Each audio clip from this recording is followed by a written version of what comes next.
Merhabalar, kanalıma, mutfağıma hoş geldiniz. Bugün sizlerle pastanedekileri aratmayacak kıyır kıyır tuzlu kurabiye tarifi paylaşacağım.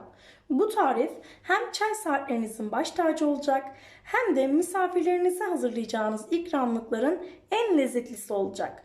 Buyurun tarifimize başlayalım. Öncelikle yoğurma kabımıza 1 su bardağı sıvı yağımızı eklemekle başlıyoruz. Daha sonrasında 2 yemek kaşığı kadar yoğurt ekliyoruz. Sonrasında bir tam yumurtanın akını kullanıyoruz. Sarısını da üstü için kullanacağız kurabiyelerimizin.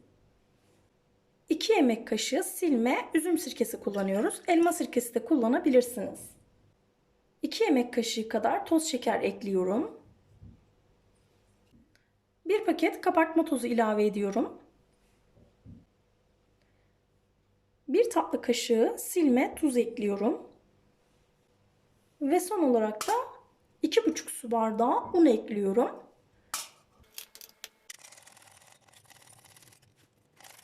Gördüğünüz üzere hem az malzemeli hem de hazırlaması oldukça pratik bir tarif. Kıyır kıyır, pastane tadında ve içerisinde margarin ya da tereyağı kullanılmadan az malzemeyle harikalar oluşturabileceğiniz bir tarif.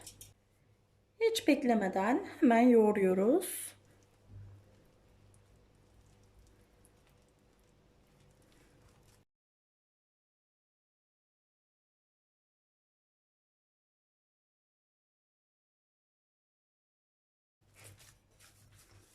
Hamurumuzu şöyle toparlıyorum. Çok da uğraştırmayan bir hamur. Hemen toparlanabilen harika, tam bir kurabiye hamuru. Bulut gibi şu anda yumuşacık.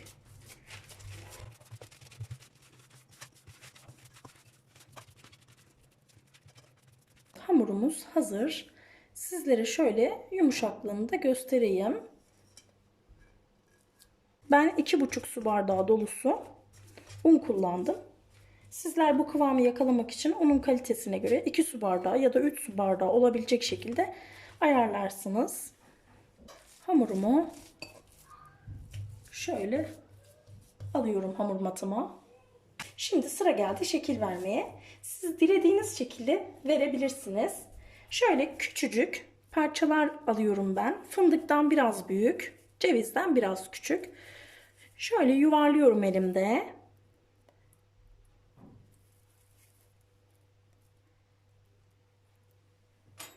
Çatalla hafif bastıraraktan sağ ve sol şekilde, bu şekilde de şekiller verebilirsiniz.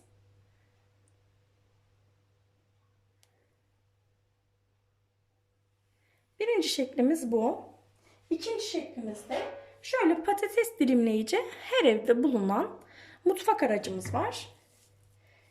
Yine aynı büyüklükte parçalar yapıyorum. Yuvarlıyorum. Hafif yassılaştırıyorum şöyle. Ve bu araç yatay şeklindeyken hafif üzerine bastırıyorum.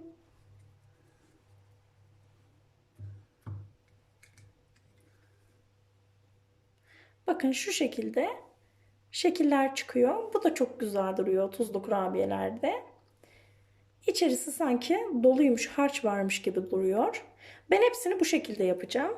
Şunu da sizlere fikir olsun diye gösterdim. Hepsini bu şekilde yapacağım şimdi. Küçük bir ceviz büyüklüğünde parçalar alıyoruz. Yuvarlıyoruz. Hafif yassılaştırıyoruz. İçli köfte yapar gibi. Sonrasında şu aparatın üzerine hafif baskı uyguluyoruz. Elimizde düzenliyoruz. Şekli daha iyi çıksın diye. Evet, ikinci şeklimiz de hazır. Şöyle yakından da göstereyim sizlere.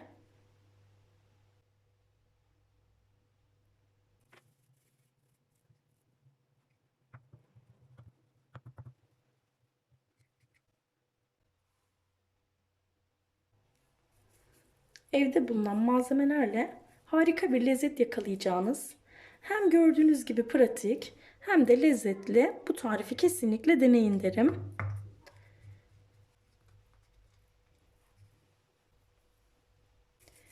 Evde kolaylıkla yapabileceğiniz bir tarif. Az malzeme ile pastanedekilerden daha ekonomik ve onlar kadar kıyır, pastane usulü bir tarif paylaştım. Umarım evlerinizde denersiniz ve tam puan verirsiniz.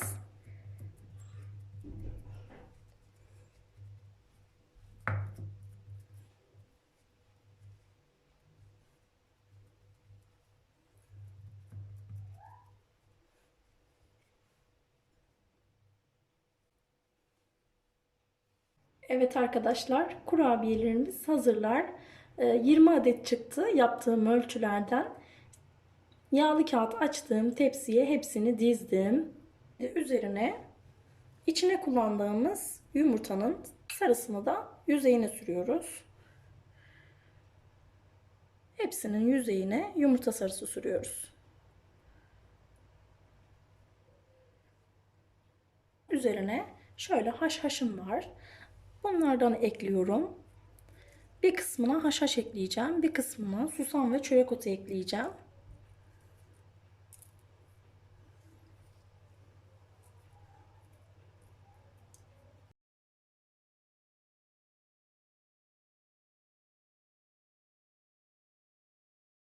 Kurabiyelerimiz fırına gitmek için hazırlar.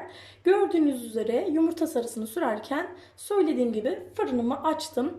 Alt üst ayarda 180 derecede üzeri kızarana dek pişiriyoruz. Tuzlu kurabiyelerimiz servise hazır arkadaşlar.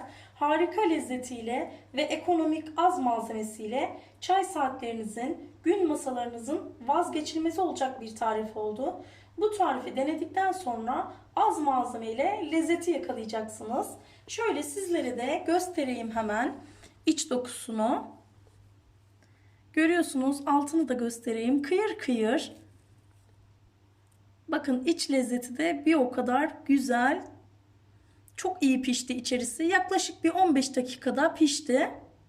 Sizler de evlerinizde bu lezzetli ekonomik tarifi denerseniz az malzeme ile damaklarınızı şenlendireceksiniz. Bir sonraki lezzetli tarifimizde görüşmek üzere. Sevgiyle kalın.